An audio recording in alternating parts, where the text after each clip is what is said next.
Selamat siang semuanya. Di sini saya akan mewawancari seorang narasumber. Nah, kita akan di sini membahas tentang topik psikologi pendidikan. Nah, di sini saya sekarang sudah bersama narasumber saya. Hai. Hai Kak, boleh perkenalkan dirinya terlebih dulu? Kenalkan, nama saya Ananta Finansia. Sekarang kesibukan Kakak hari ini ngapain aja? Kalau kesibukan saya sih lebih tepatnya mengajar di suatu sekolah. Kalau boleh tahu sekolahnya apa namanya Kak?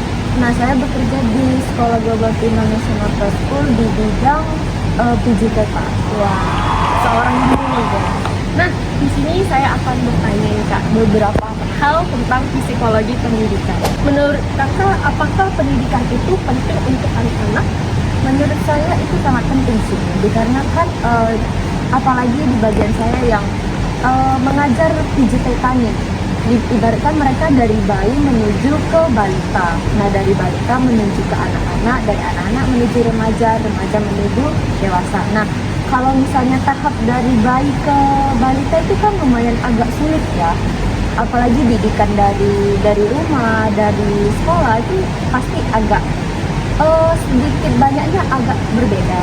Nah, mulai kita kalau misalnya di masa-masa sekolah pasti kita ajari tutur bahasa, terus itu membaca, menulis, terus mendengar, terus mengenali mereka kayak hal-hal simpel seperti kayak warna, terus itu hewan, terus itu bentuk, terus itu apa ya, kendaraan mungkin.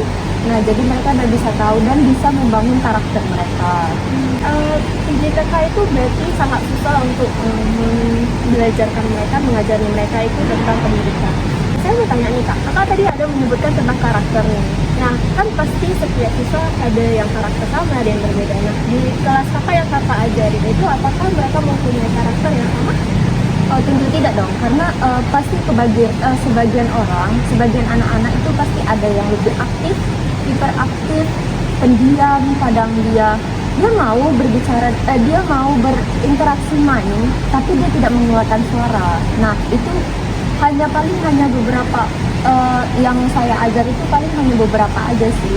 Nah, kalau misalnya kayak yang anak-anak bandel, itu saya lebih tepatnya kayak menaikkan intonasi saya, tapi tidak menyakitkan perasaan mereka. Di saat-saat usia mereka yang seperti itu, mungkin mereka bakalan bilang ke orang tuanya kayak, Mama, saya di sekolah tadi dimarahin gini. Nah, kita kan nggak tahu pembicaraan anak ke orang tua gimana. Takutnya salah, padahal kita hanya menegur mereka dengan intonasi yang tinggi. Tapi bagi saya harusnya sih kita tetap balance dengan mereka untuk mengajari bagaimana caranya supaya mereka tidak nggak terlalu bandel sih, lebih tepatnya supaya mereka itu tahu sopan santun, tahu menghandle amarah mereka, dan tahu baik benarnya, baik buruknya, seperti itu. Oke, berarti menurut Kakak karakter itu, membangun karakter pada siswa itu sangat penting untuk mereka ya? Betul. Terus Kak, saya mau tanya nih, kalau misalnya nih mereka itu sangat susah banget untuk diajarin yang hiperaktif, menurut Kakak gimana untuk mengajak mereka untuk belajar? Nah, itu saya ada mengalami case-nya. Nah, kalau cara saya sih lebih tepatnya mengajak mereka main, kayak ibaratkan barter lah. Ibaratkan gini, proses belajar itu misalnya bahasa Inggris nih, misalnya kan lumayan agak sulit untuk bagi mereka kan. Nah, saya akan kasih pilihan. Kalau kamu bisa mengucapkan kata ini, Miss kasih present. Nah, presentnya mungkin aja bisa saya kasih stiker, terus itu kasih poin.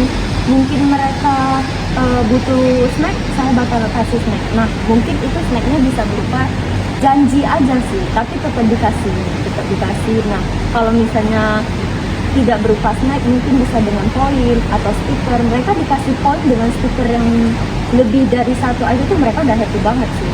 Jadi kayak ibaratnya harus ada pilihan opsi bagi mereka. Jadi kayak mereka supaya tertarik gimana, oh saya kalau misalnya ngerjain ini nanti Miss kasih aku poin banyak nih, aku nulis nanti. Jadi kan pemikiran anak itu kan masih kayak ada pilihan, mereka langsung dapat kayak langsung kayak aku dikasih ini, misal aku nanti semakin sayang dia sama aku, oh udahlah aku gini, aku ngerjain. Jadi gitu sih. Oke, berarti kita harus sabar, harus ada feedbacknya sama mereka Iya, biar mereka jadi- lebih semangat. Jadi kayak biar mereka kayak nggak merasa tertekan kalau belajar itu, jadi kayak biar makin fun belajarnya, nggak terotak gitu bagi mereka kan. Kalau misalnya nih ada siswa kan yang pendiam banget, tapi kalau kita kan lebih senang yang ngajarin seperti itu. Tapi kan ada beberapa guru yang dia beberapa siswa walaupun dia pendiam tapi dia bengong, tapi dia nggak mendengarkan gurunya. Itu kayak mana Kak? Kalau itu mungkin kami lebih berinteraksi dengan anaknya. Setelah kami berinteraksi dengan anaknya dan anaknya meresponnya kecil, nah kami akan konsul ke orang tuanya langsung. Kenapa anak ini dan masalahnya apa? Kalau memang masalahnya di rumah, mungkin itu cara parentingnya orang tua ke anak tersebut. Kalau di sekolah misalnya dia pendiam tapi di rumah aktif, nah itu berarti di anak tersebut. Kenapa? Apa dia tidak cocok dengan lingkungan mereka, dengan teman-temannya, atau dengan siklus pembelajarannya? Tapi kalau misalnya dia pendiam di sekolah tapi di rumah juga pendiam, nah itu juga patut dipertanyakan sih. Jadi menurut Kakak pendidikan karakter dibangun di sekolah itu sangat penting ya Kak. Dan makasih juga untuk Kakak udah ngasih tahu bagaimana tips untuk mengajari siswa dari yang hiperaktif, pendiam dan lain sebagainya. Sampai di sini aja dulu wawancara kami Kak.